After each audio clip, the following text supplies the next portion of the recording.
ទៅផ្សារឃើញកសាំងល្អមែនតែនបងប្អូនខែនេះអញ្ចឹងហើយក៏នឹកឃើញ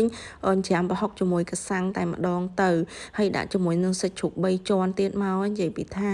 ជាតិមែនតែនជាពិសេសគឺថាសាប៊ូលក់ខ្ចីមែនតែនណាបងប្អូនសាច់ជ្រូក3ជាន់ណាយកសាច់ជ្រូកដែលសាប៊ូដែលខ្លាញ់ច្រើនបន្តិចបងប្អូនបានច្រាមទៅឆ្ងាញ់ហើយខ្ញុំយកមកលាងទឹកឲ្យស្អាតហើយគឺខ្ញុំហាន់តូចអញ្ចឹងដើម្បីឲ្យស្រួលច្រាមអញ្ចឹងណាបងប្អូនបើសិនជាបងប្អូនមានម៉ាស៊ីនក្លុកសាច់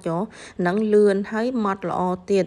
តែសម្រាប់ខ្ញុំគឺខ្ញុំអត់ចូលចិត្តឲ្យច្រាមសាច់ជ្រូកម៉ត់ពេកទេឲ្យនៅរាងដុំខ្លះអញ្ចឹងទៅដល់ពេលយើងញ៉ាំទៅវាចំសាច់ជ្រូកទៅឆ្ងាញ់អញ្ចឹងណាច្រាមសាច់ជ្រូកហើយគឺខ្ញុំមិនច្រាមជាមួយនឹងប្រហុកម្ដងណាបងប្អូនសម្រាប់ប្រហុកគឺខ្ញុំមានជាប្រហុកត្រីរៀលណាបងប្អូនបន្ទាប់មកគឺលាងទឹកឲ្យអំបិលទៅហើយចាំយកមកច្រាមឲ្យម៉ត់ល្អបើបងប្អូនមានជាប្រហុកសាច់ក៏បានដែរងាយស្រួលច្រាមអត់មានឆ្អឹងអញ្ចឹងណាប៉ុន្តែតែខ្ញុំគឺមានតែប្រហុកត្រីរៀលនឹងទេប៉ុន្តែនិយាយថាជាតិបងប្អូនប្រហុកនេះគឺប្រហុកស្រែយកមកពីស្រុកណាច្រាមប្រហុកបានម៉ត់ល្អហើយចាំដាក់សាច់ជ្រូកចូលហើយច្រាមចូលគ្នាជាមួយប្រហុកនឹងតែម្ដងទៅច្រាមប្រហុកជាមួយនឹងសាច់ជ្រូកនឹងហើយបន្ទាប់មកគឺដាក់ខ្ទឹមសហើយនឹងម្ទេសមកបងប្អូនចិញ្ច្រាំចូលជាមួយនឹងសាច់ជ្រូកប្រហុកនឹងឲ្យម៉ត់ចូលគ្នាទៅសម្រាប់ម្ទេសបើបងប្អូនអត់ចូលចិត្តហឹរមិនដាក់ក៏បានដែរហើយបើចូលចិត្តហឹរខ្លាំងទេបន្ថែមម្ទេសឲ្យច្រើនមកចិញ្ច្រាំឡើងរហូតតាមម្ទេសហើយនឹងខ្ទឹមនឹងបានម៉ត់ជាមួយនឹងប្រហុកសាច់ជ្រូកហ្នឹងណាបងប្អូនបើថាច្រាមប្រហុកបងប្អូនបើសិនជាអត់បានច្រាមចេះទេគឺមើលទៅគឺថាដូចអត់តំណងគួរចង់ញ៉ាំហ្មងណា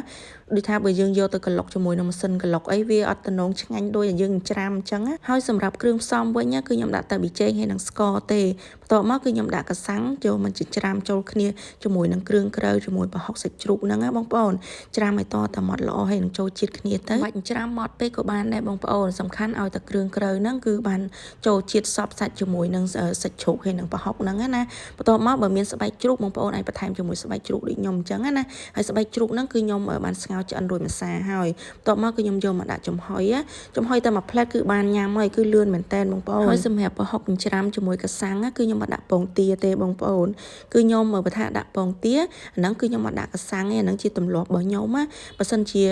ខាងបងប្អូនទម្លាប់ធ្វើវិធីផ្សេងអាហ្នឹងតាមបងប្អូនទៅសម្រាប់លក់វិញបងប្អូនគឺខ្ញុំមានតែទ្រាប់ហើយនឹងតែសក់ទេដោយសារតែខ្ញុំចូលចិត្ត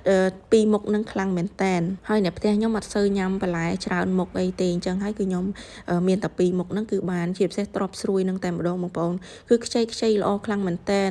ជាមួយប្រហុកច្រាមកសាំងនេះគឺថាត្រូវជាតិគ្នាខ្លាំងមែនតែនបាយកកបាយក្តៅអីគឺថាត្រូវឆ្ងាញ់ដូចគ្នាបងប្អូនហើយពី3ចានអីនិយាយពីថាអត់ដឹងខ្លួនទេបងប្អូននិយាយទៅចោះបាយមែនតែនមួយមុខនេះដាំបាយឲ្យតែច្រើនទៅកុំឲ្យមានម្ហូបឆ្ងាញ់តែខ្វះបាយបងប្អូនអរគុណច្រើនបងប្អូនដែលបានមើលវីដេអូរបស់ខ្ញុំជួបគ្នានៅវីដេអូក្រោយទៀត